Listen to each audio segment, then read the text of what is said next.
तो हेलो दोस्तों, आपका स्वागत है फिर से एक बार अहिल्यादीप क्लासेस में। आई होप कि आप अच्छे होंगे, अच्छी आपकी तैयारी चल रही होगी। तो बेसिकली हम अभी कुछ दिनों से एपीएस का जो आपका मेंस होने वाला है उसकी क्लासेस देख रहे थे, लेकिन काफ़ी लोगों के मैसेज आ रहे थे। अभी दो टॉपिक जो भी हॉट टॉपिक बने हुए हैं, एक कुछ बच्चे बोल रहे थे अभी जो एग्ज़ाम जो पोस्टपोन आपका हुआ है मेंस का, ठीक है, उसके रिगार्डिंग थोड़ा बहुत कुछ चीज़ें डिस्कस करनी थी कि किस तरीके से आपको जो समय मिला है अभी मेंस के लिए, उसको आप किस तरीके से स्मार्ट वे से अपना यूटिलाइज कर सकते हैं और आपने जो पढ़ा हुआ है अभी तक उसको मतलब एक किस तरीके से एक बेहतर ढंग से अपनी तैयारी में उसे जोड़ सकते हो या फिर चीज़ों को आप ऐड ऑन कर सकते हो अपनी तैयारी के रिगार्डिंग। तो एक तो ये था।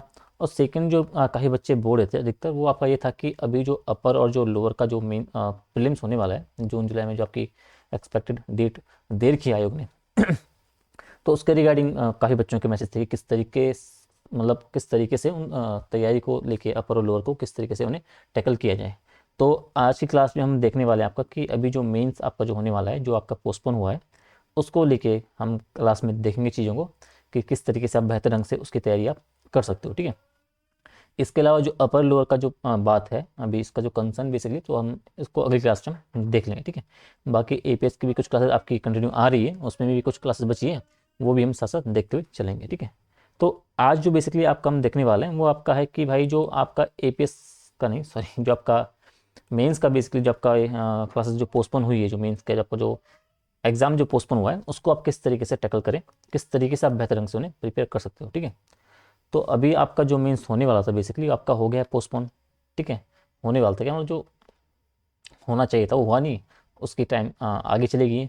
तो अभी तो कुछ कंफर्म है नहीं कि इसकी डेट वो एग्ज़ाम कब तक हो जाए, ठीक है। तो ये मान लो कि अगर आपका ये एग्ज़ाम अगर जाएगा आपका 15 जनवरी या 25 जनवरी से, अगर आपके मतलब अगर ये मान लो कि अगर फरवरी तक आपका एग्ज़ाम जाता है ना, अगर ये एग्ज़ाम फरवरी तक गया आपका, फरवरी या आगे तक गया, तो इसके मतलब ये है कि आपका जो क्वेश्चन पेपर जो आपके बेसिकली हैं, जो आपके पहले के बने हुए जो छपे हुए हैं, वो आपके नहीं रहेंगे। आपके फिर नए स्तर से नए लेवल के आपके मतलब नए आपके जो क्वेश्चन बैंक होंगे, जो क्वेश्चन पेपर होंगे, वो आपके छपेंगे, ठीक है। तो अभी तक अगर आपका उससे जल्दी अगर पहले हो जाता है पेपर आपका मेंस का, तो उम्मीद है कि आपका पेपर जो है चेंज ना हो, क्योंकि आयोग भी बचेगा इस चीज़ से कि वो संसाधन का दोबारा खर्च ना करे अगर उनसे काम चल सकता है, ठीक है। लेकिन अगर ज़्यादा टाइम हो जाएगा तो बिल्कुल आपका जो पेपर होंगे वो आपके हटेंगे और नए पेपर आपके छपेंगे। तो उससे होगा ये कि आपका जो करंट अफेयर का सेगमेंट है थोड़ा सा, वो भी आपको पढ़ के जाना पड़ेगा। आपका जो दिसंबर का हो गया, आपका जो जनवरी, आपका जो फरवरी का जो ये रहेगा ना लास्ट के अभी 1.5-2 महीने पहले का, वो भी आपको पढ़ के जाना पड़ेगा। उत्तराखंड और नेशनल का जो नेशनल इंटरनेशनल का जो चीज़ें आपकी है, वो भी आप थोड़ा सा देख के आप चले जाना, ठीक है। तो अभी तो उम्मीद करो कि आप उससे पहले आपका मेंस हो जाए, ठीक है, ताकि आपको जो कुछ और नया ना पढ़ना पड़े आपको करंट अफेयर को लेकर, ठीक है। इसके इतर एक सबसे बड़ी बात यह है कि भाई अब आपको समझ नहीं आ रहा होगा, क्योंकि टाइम कब एग्ज़ाम होना है कुछ भरोसा नहीं। 2 महीने लग सकते हैं, 1 महीना भी, अगर टाइम आपका लंबा भी खिंच सकता है, ठीक है। बट आपको एक ये आइडिया होना चाहिए भाई कि अभी तक जो मेरी तैयारी हो चुकी थी, ठीक है, तो मैं अभी जो टाइम मुझे मिला है उसको मैं किस तरीके से यूज करूँ, किस तरीके से अपनी जो चीज़ों को उसमें ऐड ऑन करूँ, ताकि एक तैयारी जो है मेरी बेहतर स्तर की बनी रहे, उसमें कुछ कमी ना पाए, ठीक है। तो कुछ पॉइंट मैं यहाँ पे रखूँगा, उन पॉइंट के बेसिस पे आपको करना क्या है, उनको फॉलो करना है।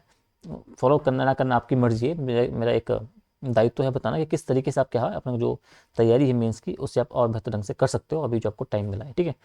तो इसमें कुछ 3-4 पॉइंट आपको बताऊंगा, जैसे कि सबसे पहली बात है पीवाईक्यू की। अब ये सब लोगों को पता है कि पीवाईक्यू करने होते हैं, पीवाईक्यू करने चाहिए, लेकिन करता कोई नहीं है, एकदम बच्चे नहीं करते हैं। तो इसे आपको अनदेखा नहीं करना है भाई। पीआईक्यू का जो रोल है बहुत ही इंपॉर्टेंट है। तो इसको आपको बिल्कुल, कहने का मतलब ये है कि अभी जो 2024 का जो मेंस हुआ है, ठीक है, 21 वाला जो मेंस हुआ था, आपका जो 2016 का मेंस हुआ था, आपका जो 2012 का मेंस हुआ था, और उससे पहले का आई थिंक है कोई मेंस वाला, तो वो, ठीक है। तो इनके आपको ये मतलब 8-16 मतलब ये मानो, इसके अलावा लोअर के भी कुछ पेपर हुए हैं, तो उनको भी उनके साथ भी आप जा सकते हो, पर ये तो आपको करने ही करने हैं, ठीक है। इनके जितने भी आपके क्वेश्चन पेपर है उनको आपको उठाने, ठीक है, और अपनी सहूलियत के हिसाब से आपको उनको सॉल्व करना है। उनको ऐसा नहीं कि आप पहले वहाँ से टॉपिक आपको पढ़ देने हैं, उसके बाद आप देख देख के आंसर लिख रहे हो, ऐसा नहीं। आपको सीधा ऐसा पेपर उठाना है उसका, ठीक है, आपका प्रिंट आउट निकाल के, हार्ड कॉपी सॉफ्ट कॉपी जो भी आपको हो, ठीक है, और बैठ के आपको 3 घंटा उसे सॉल्व करना है, ठीक है। आपको देखना है कि मैं कितना लिख पा रहा हूँ किसी भी अननोन टॉपिक पे, ठीक है, चाहे वो किसी के बारे में हो, ठीक है, आपको उस पर लिखना है, ठीक है। तो आपको ये हर पेपर के साथ करना है, हर साल के जितने भी आपके PYQ होंगे, चाहे 24 के, 21 के, 16 के, 12 के, ये आपको जरूर से आपको करके हुए जाना है, ठीक है। तो PYQ मस्ट है भाई, PYQ के साथ आपको जो है इसको आपको ये मत करना, अनदेखा मत करना, इन्हें आपको करके जाना है, ठीक है। इनका फ़ायदा, सबसे बड़ा फ़ायदा ये होता है कि कई बार आपका जो सीधे सीधे क्वेश्चन, सीधा सीधा तो अगर ना भी सही, लेकिन इनडायरेक्टली आपके जो टॉपिक है वही आपके रिपीट होते रहते हैं। भले ही जो क्वेश्चन की जो एक जो नेचर है जो पूछने का, वो आपकी लैंग्वेज बदल जाए, लेकिन जो बेसिकली जो कंटेंट उसमें रहना चाहिए वो आपका सेम रहता है, उसका जो भाव बेसिकली रहता है सवाल का वही रहता है, ठीक है। तो इस बात को थोड़ा सा आपको देखते रहना है कि सवाल किस बेस पे है, उसकी लैंग्वेज किस तरीके से और हो सकती है, ठीक है। और उसमें जो आने वाला कंटेंट है उससे आपको ध्यान रखना है, ठीक है। तो उससे फ़ायदा आपका, सबसे बड़ा फ़ायदा आपका यही होगा कि अगर आपका एग्ज़ाम भाई जो मेंस होगा उसमें अगर कोई सवाल रिपीट होगा तो इसके हाई चांसेस, अगर आप इतना करके जाओगे तो कोई ना कोई आपका जो सवाल होगा, काफ़ी आपके जो टॉपिक्स होंगे उसमें से आपके वहाँ से काउंटर आपके हो जाएंगे और उनसे आपको थोड़ा बहुत हेल्प मिल जाएगी, ठीक है। तो PYQ को आपको करते हुए जरूर से आपको जाना है, ठीक है। इसके साथ आप ये कर सकते हो कि उस मेंस के, अभी जो मेंस होगा तो उससे पहले अगर किसी आसपास के राज्य के कोई आयोग का मेंस हुआ है, चाहे यूपी की बात कर लो, चाहे BPSC की बात कर लो, ठीक है, अगर इनमें से किसी राज्य का मेंस हुआ है तो उनमें भी आप थोड़ा सा देख के जा सकते हो, उन्हें भी आप प्रैक्टिस कर सकते हो, ठीक है। तो इसमें आप ये कर सकते हो कि अगर आपका, जैसे आपने 24 के 8 पेपर आपने निकाले भाई, 2024 के आपके 8 पेपर हुए थे, आपके मेन से 8 पेपर निकाले, ठीक है। तो अगर आप चाहो तो भाई, अगर आपके पास टाइम है तो एक दिन में बैठ के आपको 2 मॉक आप लगा लो भाई, मॉक के हिसाब से लगा लो कि आपने पहला एक पेपर 3 घंटे में सॉल्व किया और दूसरा पेपर आपने 1 घंटे में सॉल्व कर लिया, ठीक है। अगर ऐसा भी नहीं कर पाए तो आप पूरे दिन में बैठ के एक बार अपने हिसाब से, अपनी सहूलियत के हिसाब से आपको करके हुए जाना है, ठीक है। उसको पढ़ना है, किस टॉपिक को लेकर आपका जो सवाल आपका आया है उस टॉपिक को फिर आपको पढ़ते हुए जाना है। ऐसे में क्या होगा, आपको तो आपकी एक तो आपकी आंसर राइटिंग की प्रैक्टिस आपकी हो जाएगी भाई, ठीक है। आपका जो एक टॉपिक आपका होगा वो आपका थोड़ा सा तैयार हो जाएगा, अगर आप उसको जाके थोड़ा सा पढ़ोगे उसके बाद, ठीक है। अगर आपको लग रहा है कि भाई, मानो कि आपने उसमें आपके 20 सवाल हैं, 25 सवाल सॉरी हैं, और 25 में से आपने 16-17 आप लिख पा रहे हो और कुछ आपका 5-7 सवाल आपने नहीं लिखे भाई, 7-8 जो भी आपके बच रहे हैं, ठीक है, आपको उनमें थोड़ा सा दिक्कत आई लिखने में, तो लिखना आपको वो भी है, पर उसके बाद करना क्या, आपको इन 7-8 सवालों के जो टॉपिक जिनके बारे में सवाल आपके पूछे गए हैं उनको आपको पढ़ते हुए जाना है, उन टॉपिक को आपको अच्छे से करके जाना, ठीक है। तो इसमें आपका फ़ायदा ये होगा कि आपका जो टॉपिक है साथ साथ वो भी आपका कवर होता जाएगा, आपकी आंसर राइटिंग होती जाएगी, और साथ साथ अगर आपका ये टॉपिक अगर रिपीट होता है आपके नेक्स्ट एग्जाम में इनसे संबंधित कोई सवाल, तो वहाँ से आपको थोड़ा बहुत हेल्प आपको मिल जाएगी, ठीक है। तो सबसे बड़ा रूल आपका ये है कि PYQ मेंस को आपको, जो PYQ आपके हैं उनको आपको छोड़ना नहीं है, उनके साथ आपको कोई भी वो नहीं करना है कि मैं अनदेखा करके आपको जाना नहीं है, ठीक है। तो आपको ज़रूर से आपको ये तो आप कम से कम आपको लिख के जाना ही है, ठीक है, इन सबको को करते हुए जाना है, ठीक है। इसके अलावा दूसरा क्या है, आपको सिलेबस बेस्ड अप्रोच। अब ये क्या है भाई, अब आप आंसर भी लिख रहे हो, ठीक है, अब आंसर आप इस पेपर आप सॉल्व कर रहे हो, ठीक है, आप इसके साथ क्या करना है आपको, फिर आप सिलेबस आपको उठाना है। अगर आपको लगा कि मैं किस तरीके से अपने पेपर सॉल्व करूं, तो GS आपको कॉपी बना देनी है, GS1, GS2, GS3, GS4, ऐसे आंसर की आपकी जो मेंस के आंसर की कॉपी होती है, ठीक है, 5-6 को कॉपी बना देनी है, और फिर आपको पर कॉपी पे आपको अपने टॉपिक को, अपने जो पेपर आपका है उससे आपको सॉल्व करना है। सॉल्व कहने का मतलब क्या है कि माना आपने ये उठाया, आपका GS आपका जो 1 है बेसिकली आपने वो उठाया, ठीक है। अब इसमें आपका जो हिस्ट्री, आपका जो कल्चर, आपका हिस्ट्री आपका हो गया, वर्ल्ड ज्योग्राफी आपका जो सोसाइटी आपका हो गया, इनसे संबंधित आपको सॉल्व अपने के जो आंसर राइटिंग होगी आपको उस पर करना है। आप करोगे क्या, आपको सीधा सिलेबस की आपको लाइन उठानी है कि पहली लाइन क्या बोल रहा है, ठीक है। आप बोलोगे भारतीय संस्कृति में प्राचीन काल से आधुनिक काल तक के कला के रूप, साहित्य और वास्तुकला के मुख्य पहलू शामिल होंगे। अब मान लो कि आपको ये लाइन आपको समझ नहीं आ रही कि इसमें क्या क्या चीज़ें आपको देखनी है, वैसे आपने अच्छे से करके आप जारी रखे होंगे, अभी तक आपने प्रिपेयर कर रखा है, लेकिन फिर भी अगर आपको लग रहा है कि कुछ टॉपिक इसमें रह रहे हैं तो आपको कुछ नहीं करना है, आपको ChatGPT पे जाना है, इस लाइन को हूबहू आपको कॉपी कर देनी है वहाँ पे, और बोलना है उसे कि भाई कि इस टॉपिक को, मतलब इस जो लाइन बेसिकली है इसको मुझे खोल के दे दो या थोड़ा सा एक्सप्लेन करके दो कि इसके अंतर्गत कौन कौन से टॉपिक, सब टॉपिक आपके शामिल होंगे। तब वो आप दोगे उसे अच्छी हिंदी, मतलब उसे समझा के आप बताओगे तो आपको तोड़ के इस लाइन को बता देगा भाई कि आपको प्राचीन काल से लेकर वर्तमान आधुनिक काल तक के कला के सभी रूप पढ़ने हैं। तो कला के सभी रूप बताएगा, चाहे चित्रकला हो, चाहे वास्तुकला हो, चाहे बाकी आपके स्थापत्य कला हो, सबके बारे में बताएगा, साहित्य के बारे में बताएगा, ठीक है, तो उनके बारे में बताएगा। तो उनसे आपको ये होगा कि एक आपको आइडिया मिल जाएगा भाई इसके अंतर्गत ये आपके टॉपिक हैं, ठीक है।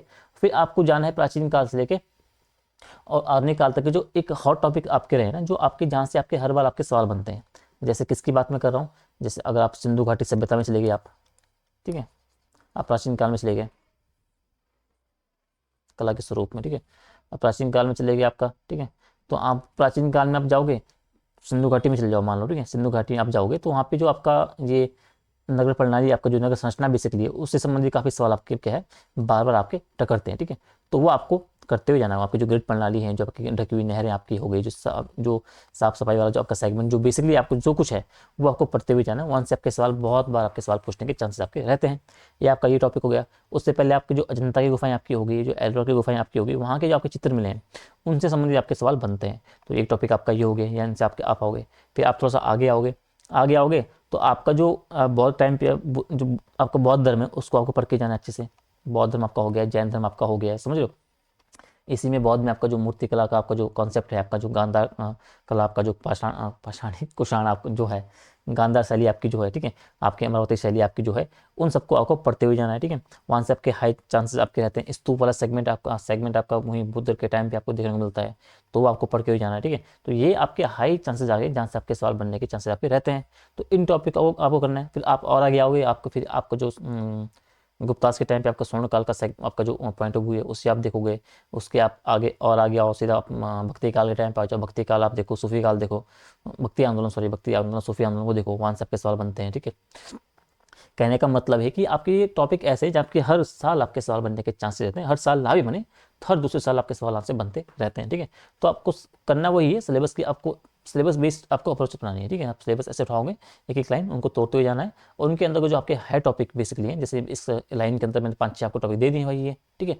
फिर आपको क्या करनी है, आपने जो कॉपी बनाई होगी उस पर इनकी आपकी आंसर राइटिंग करनी है, चाहे सिंधु घाटी सभ्यता को लेकर, चाहे आपको बौद्ध धर्म को लेकर, जैन धर्म को लेकर, आपका स्वर्ण काल, आपका जो मूर्ति कला, आपका जो मंदिर निर्माण शैली आपकी जो है बेसिकली आपकी है नागर धर्म, इन सबको लेके, ठीक है। उनको खुद आपको क्वेश्चन जनरेट करने हैं, खुद उसके आंसर लिखने हैं, ठीक है। और खुद अगर ना भी कर पाओ तो आपके जो PI आप 4 साल के सॉल्व करोगे, उसमें आपके बहुत सारे सवाल आपको इनसे जुड़े हुए आपको मिल जाएंगे। तो वहाँ से आपको एक आइडिया मिल जाएगा कि किस तरीके से क्या आपको इन सवाल आपको मतलब सवाल आपको आने वाले हैं मेंस में, और किस तरीके से आपको उनको टैकल करते हुए जाना है, ठीक है। तो ये अप्रोच आपको अपनानी है सभी पेपरों के साथ, ठीक है, GS1 GS2 जो भी है, ठीक है। तो इस बात का आपको विशेष रूप से आपको ध्यान रखना है कि सिलेबस बेस्ड अप्रोच का मतलब है क्या, समझ गया। तो आपको जितने भी आपके 8 पेपर आपके हैं सभी के साथ सिलेबस आपको जाना है, और आपको ये करते हुए जाना है, ठीक है। और स्पेशली GS के जो आपके 3 सिलेबस पेपर है, GS 1 2 3 के साथ आपको तो करना है, ठीक है। 1 2 3 साथ साथ GS4 आपको अच्छे से पढ़ के जाना है। उत्तराखंड 2 को आपको बता दूंगा किस तरीके से आप आगे कर सकते हो, ठीक है। और हिंदी का भी बता दूंगा, ठीक है। तो आप ये मानो कि आगे सिलेबस बेस की अगर बात मैं करूँ, ये आप देखो, ये आपका हिंदी कैसे अलग रखो, ये ऐसे का अलग रखो, आपका GS 1 2 3 अलग रखो, 4 ये रखो, और उत्तराखंड फर्स्ट और उत्तराखंड सेकेंड के अलग रखो। अब ये तीन के साथ आपको ये सेम अप्रोच करनी है, सिलेबस बेस्ड अप्रोच आपको अपनानी है, ठीक है। अब है हिंदी वाला सेगमेंट। हिंदी के साथ कैसे करोगे आप, हिंदी के साथ करना आपको ये है, ये हिंदी का सिलेबस है भाई, ठीक है। हिंदी का सिलेबस है, आपको जो आपकी वन लाइनर वाली चीज़ है ना, जहाँ से आपके एक एक नंबर के सवाल आपके आते हैं, जैसे आपका तत्सम, तद्भव, देशज, विदेशी, ये सब आपके शब्द होंगे ना, पर्यायवाची, समानार्थी, विलोम, अनेकार्थी, जो आपके शब्द हैं ये, इन सबको अच्छे से आपको याद करके जाना, ठीक है। क्योंकि आपके सीधे सीधे आपके सवाल आते हैं एक एक नंबर के, यहाँ से आपको सीधा आपके नंबर मिलते हैं, कोई नंबर आपके कटने के चांसेस आपके नहीं रहते हैं, ठीक है। ये वाला पॉइंट हो गया। आपके मुहावरे, लोकोक्ति आपका हो गया। तो इन वाले सेगमेंट को आपको अच्छे से रट के आपको चले जाना है, ठीक है। क्योंकि यहाँ से आपके सेम ऐसे आपके सवाल बनेंगे वन लाइनर टाइप के, वहाँ से आपके सवाल मतलब अगर आपने सही बता दिया तो आपके नंबर नहीं कटेंगे, ठीक है। इसके अलावा जो आपकी ये वाला है, इस पर थोड़ा काम कर लेना, ट्रांसलेशन वाले पे, हिंदी अंग्रेजी वाले पे, ठीक है। और जो आपकी ये प्रशासनिक शब्दों का अंग्रेजी अनुवाद, ये वाला सेगमेंट 10 नंबर आपका ये हो गया, ठीक है।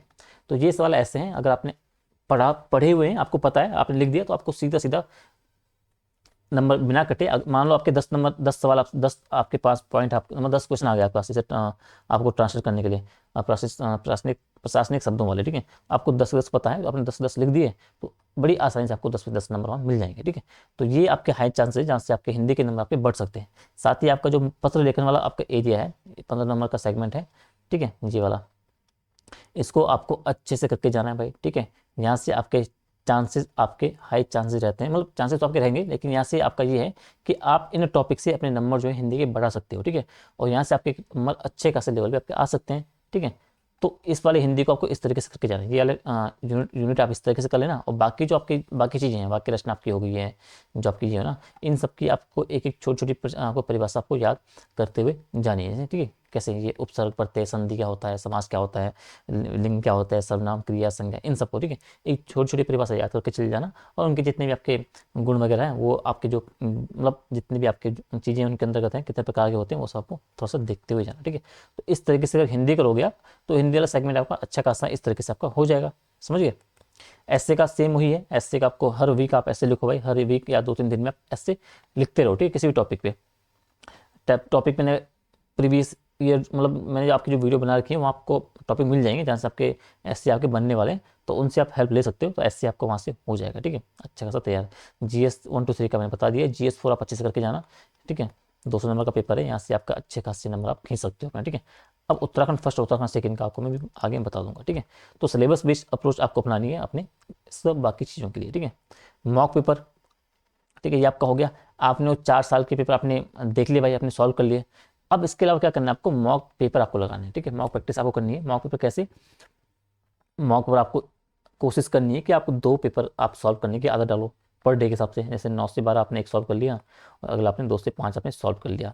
बिल्कुल एग्जाम हॉल की तरफ आपको अपना एक एनवायरमेंट बनाना है, ऐसे टेबल कुर्सी में रख के, ठीक है, और 3 घंटे प्रॉपर तरीके से बैठ के इसी टाइम पे 9 से 12 2 से 5, ठीक है, प्रॉपर तरीके से पानी की बोतल पेन पेन अपने साथ में रखे और बैठ के सॉल्व करना है, ठीक है। अब इसे सॉल्व कैसे करोगे, तो मॉक पेपर आपको टेलीग्राम ग्रुप में बहुत सारे आपको मिल जाएंगे अलग इंस्टीट्यूट के, ठीक है, मैं नाम नहीं दे रहा हूँ, बट वहाँ से आपको बहुत सारे मॉक पर मिल जाएंगे, ठीक है। उन मॉक की PDF डाउनलोड करना, उस PDF का निकाल देना प्रिंट आउट, ठीक है, उसको प्रिंट आउट निकालना, तो वो मॉक जो आपको मिलेंगे वो सेम इसी पैटर्न पे आपके बुकलेट के पैटर्न पे आपके रहने वाले हैं, ठीक है। वहाँ पे क्वेश्चन लिखा होगा, उसकी जगह दी हुई होगी, ये क्वेश्चन है, ये आपकी पूरा उसमें आंसर लिखने की जगह होगी। तो वहाँ से आपको उस मॉक को आपको डाउनलोड कर देने और उनको प्रिंट आउट करवा के उन पर आपको प्रैक्टिस करनी है, ठीक है। तो मॉक और आपको जो PYQ है उनको आपको अच्छे से सीरियस होकर आपको करते हुए जाना, ठीक है। अब मॉक करने का तरीका वही है, अगर आप 2 पेपर लिख पा रहे हो ठीक है, नहीं तो इस टाइम पे से एक पेपर आपने 9 से 12 लिख दिया और अगले दिन एक 2 से 5 लिख दिया, तो इस तरीके से आपको पूरा मॉक आपको लिखते जाना है। ऐसा नहीं करना है कि आप लिखने बैठे हो 500 सवाल लिखे फिर उड़ के चले गए, ऐसा नहीं। आपके पास 25 सवाल हैं तो 25 सवाल 3 घंटे में आपको बैठ के लिखने हैं, आए चना है, ठीक है। इस तरीके से आपको हैबिट डालनी पड़ेगी, क्योंकि लिखना तो पड़ेगा ही। अगर मेंस निकालना है तो मेंस लिखने के लिए आपको आंसर राइटिंग आपको करनी पड़ेगी। बिना आंसर राइटिंग के आप मेंस पे अच्छा परफॉर्म नहीं कर पाओगे, तो आंसर राइटिंग आपको एक अच्छे से करके जाना, ठीक है, आपको आंसर लिखने ही पड़ेंगे। तो अगला आपका ये है कि सिलेबस के बाद आपको जो मॉक पेपर है बेसिकली आपको उनको करते हुए जाना, ठीक है। अब है इसमें क्वेश्चन नोट्स पर उत्तराखंड से स्पेशल पेपर। अब उत्तराखंड के जो पेपर 1 और 2 हैं उसमें क्या करोगे आप, उसमें करोगे आप ये है कि ये देखो आप, ठीक है, उत्तराखंड के और 1 और 2 के आपको ऐसे क्वेश्चन नोट्स आपको बना देने हैं, ठीक है। ये आपको मैं दिखा देता हूँ, पेपर 1 पेपर 2,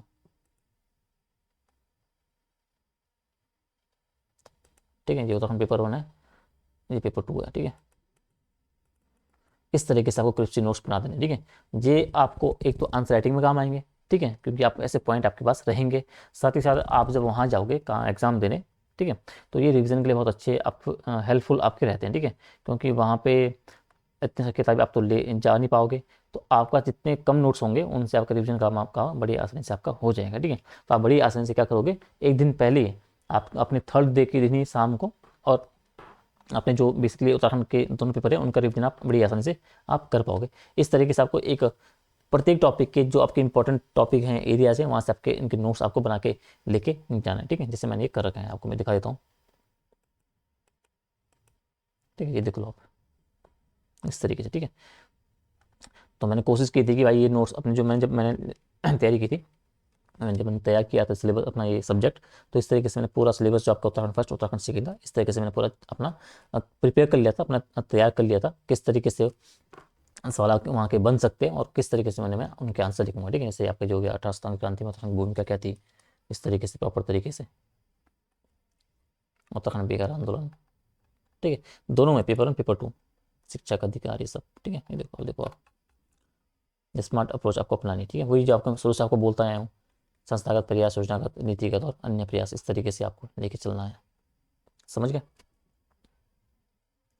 ये देखो आप, ठीक है, पूरा वैसे ही है, इंपॉर्टेंट हो गई उत्तराखंड बनाकर नहीं। आप ये देखो भाई कि कारण क्या है, प्रयास क्या है, बस 3 3 4 4 5 पॉइंट ना कि आप अपने कैरी कर सको इन पॉइंट को एग्जाम हॉल में, ठीक है। करंट के टॉपिक थे उस टाइम पे, तो मैंने ये भी इस तरीके से कर लिया था।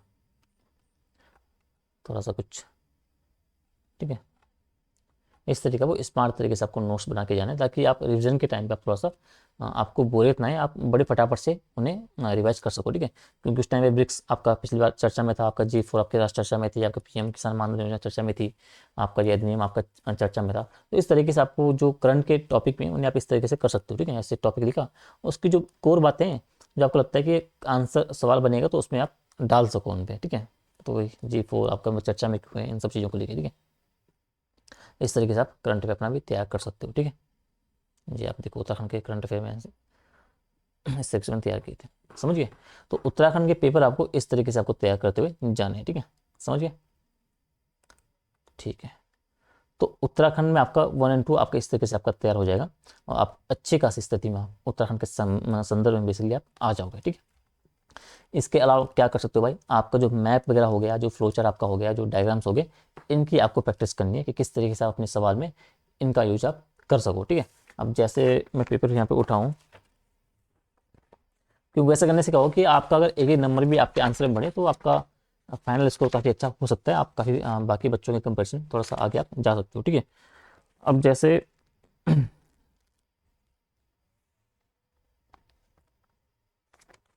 ये 24 का पेपर है, GS पेपर 1, ठीक है। अब जैसे इसमें आप देखोगे तो पेपर 24 का ना, हाँ 24 का मेंस का पेपर है GS 1 का। इसमें क्वेश्चन नंबर देखोगे, क्वेश्चन नंबर 21 है। तो इसमें सवाल पूछ रहा है कि 10 नंबर का सवाल है आपका, कि भारत में प्रमुख तेल और जो प्राकृतिक गैस उत्पादक क्षेत्र हैं वो कौन से हैं, ठीक है। आपका सवाल है, ठीक है। तो अब इसमें मैप बनने के चांसेस आपके हैं, क्योंकि आपको बताने हैं कि भाई जो उत्तराखंड के प्रमुख तेल और प्राकृतिक गैस उत्पादक क्षेत्र कौन से हैं। तो आप ये कर सकते हो कि भाई इसमें आप मैप का यूज कर सकते हो, ठीक है। आपने थोड़ा सा चीज़ें बता दी थ्योरिकल, ये ना मान लो ये है, यहाँ पे आपका ऐसा होता है, ठीक है। ये यहाँ पे क्वेश्चन आपका लिखा है, ये पे लिखा होगा आपको, ये पेज आपको मिला होगा, ठीक है। 2 पेज आपको ऐसा मान लो आप, ठीक है। ये थोड़ा सा, अरे यार ये समझो आप, ठीक है। अब इस 10 नंबर के लिए आपको एक तो एक पेज मिलेगा, और 1.5 पेज आपको ये मिलेगा, ठीक है। मानो दो लास्ट का क्वेश्चन है, 2 पेज आपको मिल जाएंगे, इतना समझ लो आप, ठीक है। तो करना क्या है, आपने थोड़ा बहुत थ्योरिकल बता दिया भाई, ठीक है। अब आप अब आप चाहो तो इसमें आप दो वो बता दो, 2 मैप बना लो, अगर आपको लग रहा है आपको टाइम है, ठीक है। तो आपने फटाफट से इंडिया का map, यार, ठीक है, इंडिया का मैप बना के प्रॉपर तरीके से, ठीक है। और आपको दिखा देना, एक आप दिखाओगे प्राकृतिक जो आपका ये है तेल को लेके, और चाहो तो आप अलग बनाओ, तो यहाँ पे आप इंडिया का एक और बना दो प्राकृतिक गैस के संदर्भ में, ठीक है। तो कहने का मतलब है, आपने थ्योरेटिकल तो बता दिया भाई कि ये इस तरह की जो इंडिया के संदर्भ में आपके जो प्रमुख तेल उत्पादक क्षेत्र हैं, ठीक है, ये प्रमुख प्राकृतिक गैस उत्पादक क्षेत्र हैं, और आपने मैप बना के थोड़ा दिखा दिया भाई जो आपका जो तटीय राज्य आपके जो मतलब क्षेत्र आपका हो, चाहे असम का क्षेत्र हो, चाहे आपका जो गुजरात का क्षेत्र हो, ठीक है। ये आपको जता मतलब आपको दिखाना है मैप में भी, ठीक है। उससे होगा, अगर आप मैप बनाते हो तो अगर आप मतलब अब आंसर सभी लिखेंगे, लेकिन बहुत कम बच्चे होंगे जो आपका मैप इनका जो इस्तेमाल वहाँ पे करेंगे, ठीक है। तो अगर आप ऐसा करते हो तो आपको जो एक आपका आंसर जो है बाकी बच्चों के तुलना में थोड़ा सा बेहतर आपका हो जाता है। तो अगर आपका इस तरीके से आप आधा एक एक नंबर भी अगर खींचते हो एग्जामिनर से, तो आपका एक फाइनल मार्क्स में आपका फाइनल टोटल में काफ़ी अच्छा स्कोर आपका चेंज कर सकता है, ठीक है। तो इस बातों का आपको थोड़ा सा ध्यान रखना है, ठीक है, कि मैप वगैरह का यूज आपको कहाँ पे करना है, ठीक है। और इसमें ये बोल रहा है महासागरों में उपलब्ध विभिन्न प्रकार के संसाधनों की संक्षेप में चर्चा करें, ठीक है। देखिए तो क्या बताओगे आप, समझ गए ना क्या कहना चाह रहा हूँ मैं। तो मैप का इस्तेमाल करना है अच्छे से, आपको जो फ्लो चार्ट आपको बनाने हैं, डायग्राम आपका इस्तेमाल आपको करना है, ठीक है। ताकि आप मतलब एग्जामिनर को आपको ये कोशिश करनी है कि एग्जामिनर आपका मजबूर हो जाए आपकी कॉपी पढ़ने के लिए, ठीक है। तो आप जितना अच्छे से कॉपी आप उसके सामने दिखाओगे, आप पेश करोगे, उतने अच्छे से आपका क्या है वो चीज़ें आपको मार्क्स आपको मिलेंगे, ठीक है। तो इस बात का आपको थोड़ा सा विशेष आपको ध्यान रखना है, समझिए। तो मैं फ्लो चार्ट का आपको विशेष ध्यान रखना है, क्रिप्सी नोट्स का आपने बता दिया। अब पेपर आपका मैंने समझा दिया किस तरीके से आपको देखना है, मतलब किस तरीके से क्या है। मैं आपको एक कंक्लूजन देता हूँ। 8 पेपर है आपके पास, ठीक है, 1 2 3 4 5 6 7 और 8। ये आपका हिंदी का रखो आप, ये आप एसए का रखो, ये आप जीएस के 3 रखो, आपका एथिक्स का ऐसे अलग रखो और उत्तराखंड के 2 अलग रखो। हिंदी के लिए मैंने क्या बोला, वही चीज़ें आपको याद करके जानी है। आपको जो लोकोक्ति मुहावरे, जो तत्सम तद्भव विलोम शब्द आपके हो गए, प्रशासनिक शब्दावलियाँ हो गई, उनको रट के चल जाना है। लेटर वाला सेगमेंट है उसे अच्छे से करके आपको जाना है, ठीक है। और बाकी जो चीज़ें हैं संज्ञा सर्वनाम, उन सबकी एक एक परिभाषा आपको याद करके जानी है। वो आप एक क्रिप्सी नोट्स बना के आप जा सकते हो, ताकि आप एग्जाम हॉल से कुछ दिन पहले या वहाँ आयोग में जाते हुए आप इन्हें रिविजन कर सको, ठीक है। तो हिंदी का पेपर आपको इस तरीके से आपका हो जाएगा। एस्से का वही है कि अगर आपको हर दूसरे दिन तीसरे दिन हफ्ते में 1-2 ऐसे आप लिखते हुए जाओ, ठीक है। तो ऐसे आप डेली आप लिखो, डेली तो नहीं, मतलब दूसरे दिन तीसरे दिन आप ऐसे आप एक एक ऐसे आप लिखते रहो, ठीक है। ऐसे आपको कंटिन्यू करते रहना, ठीक है। टॉपिक की बात रही, टॉपिक मैंने जो आपकी वीडियोस बना रखी है पहले, उनकी हेल्प लो, वहाँ से आपके ऐसे के टॉपिक आपको मिल जाएंगे। जीएस तरीका मैंने आपको बता दिया कि किस तरीके से आपको सिलेबस को लेके साथ में आपको लेके चलना है, ठीक है। सिलेबस बेस्ड अप्रोच आपको तीनों पेपर आपको अपनानी है, ठीक है। साथ ही GS4 का कंप्लीट अच्छे से करके जाना है, क्योंकि 200 नंबर का मार्क्स है। और एथिक्स कुछ बच्चों का अच्छा रहता है, कुछ बच्चों का नहीं। तो एथिक्स जो है का जो पेपर बेसिकली है, उसको आप थोड़ा सा बेहतर आप करके जाओ, जो उसमें आपके स्पेशल शब्द आपके जो हैं, जैसे ईमानदारी, सत्यनिष्ठा, आपका जो एम्पैथी, सिंपैथी, जो बेसिक चीज़ें हैं, उनको आप अच्छे से पढ़ के जाओ। बाकी जो केस स्टडी वाला जो सेगमेंट है, उसको थोड़ा सा आपको अच्छे से करके जाना, ठीक है। इन सब को देखिए क्लासेस में चैनल पे हैं, आप फ्री में वहाँ से आप कर सकते हो, ठीक है। उत्तराखंड के 2 जो पेपर आपके 2 हैं, उनको मैंने बता दिया किस तरीके से आप क्रिप्सी नोट्स के हिसाब से आप जा सकते हो, और वहाँ से आपके जो उत्तराखंड के 2 पेपर हैं, उनमें आप बेहतर ढंग से आप तैयार कर सकते हो, ठीक है। तो इन बातों का आप थोड़ा सा आपको ध्यान रखना है, ठीक है। साथ ही साथ आपको करंट अफेयर को थोड़ा सा विशेष आपको ध्यान रखना है। करंट अफेयर को लेके पेपर जो है आपको थोड़ा सा पढ़ते रहना है, ठीक है। क्योंकि कभी कभी ऐसे सवाल के पेपर से आपके बन जाते हैं जो आपकी चीज़ें चर्चा में बनी हुई है, ठीक है। जैसे ये GS3 का पेपर है, तो इसमें आप देखोगे तो सबसे पहले सवाल है आपका साइबर सुरक्षा के महत्व को लेकर है। तो साइबर सुरक्षा बनी हुई है, हर दिन आपको कोई ना कोई फ्रॉड वगैरह आपको चीज़ें साइबर सुरक्षा को लेकर चीज़ें आपको मिल जाती है समाचार में देखने को। आपके इसके अलावा आर्टिफिशियल इंटेलिजेंस आपका चर्चा में बना हुआ है, इसलिए आपका सवाल आ गया इस पर, ठीक है। आपका ये जो आपका ये है सार्वजनिक निजी भागीदारी मॉडल, PPP मॉडल आपका चर्चा में रहता ही है, ठीक है। उसको लेके आपका सवाल बना है, ठीक है। बाकी चंद्रमा के दक्षिण ध्रुव के अध्ययन करने के कारण क्या है इसरो का, कुछ टाइम पहले आपका जो इसरो का जो लॉन्च आपको हुआ था, चंद्रमा का जो मिशन था, उसको लेके आपका सवाल बना है, ठीक है। आपका जो ड्रोनों की भूमिका पर चर्चा करें भारतीय कृषि में, तो ड्रोन आपका हो गया, जो आपकी टेक्नोलॉजी होगी, चर्चा का आपके विषय रहती है, ठीक है। इसलिए आपके इनसे सवाल आपके बने। बाकी कहने का मतलब ये है कि करंट से आपको अपडेट रहना है, अखबार आप पढ़ते रहो, ठीक है। कभी कभी आपको सीधा सीधा आपका टॉपिक है वहाँ से आपका आ जाएगा, सब मनरेगा आजकल में चर्चा आपका बना हुआ है, ठीक है। इस टॉपिक को थोड़ा सा देखते हुए रहना है, समझ गए। तो इस तरीके से अगर आप जाओगे तो आप बेहतर ढंग से अपने आंसर जो अपनी तैयारी है मेंस की, जो आपको टाइम मिला है उसमें आप कर सकते हो, ठीक है। बाकी मॉक PYQ को मिला के आपकी जो आंसर राइटिंग है उसके साथ कोई समझौता आपको नहीं करना है, ठीक है। इनको आपको डेली आपको आंसर राइटिंग करनी है, डेली आपको लिखना है, ठीक है। आपको हाथ जो है हैबिचुअल हो जाए लंबे टाइम तक, डेली 5 से 6 घंटे लिखने के लिए, समझ गए। तो ये कुछ चीज़ें थी जो मैं आपको शेयर करना चाह रहा था आपको लेके मेंस को लेके। इसके अलावा कुछ डाउट अगर आपको हैं तो आप वीडियो के कमेंट में आप कर सकते हो नीचे कमेंट बॉक्स में, या तो टेलीग्राम ग्रुप में अपने डाउट बोल सकते हो, ठीक है। बाकी मिलते हैं आपको अगली वीडियो में, उसमें हम देखेंगे आपका जो अपर लोअर की कंबाइंड स्ट्रेटजी आप किस तरीके से साथ में लेके चल सकते हो, मतलब किस तरीके से आप बेहतर ढंग से अपर लोअर को एक साथ कर सकते हो बिना चीज़ों को अलग अलग उलझाए हुए, ठीक है। तो मिलते हैं अगली वीडियो में, उससे पहले APS की क्लास हम कल देखेंगे। तब तक के लिए ध्यान रखिए, अच्छे से अपनी तैयारी करिए, आंसर राइटिंग करते रहिए, और तब तक के लिए टाटा बाय।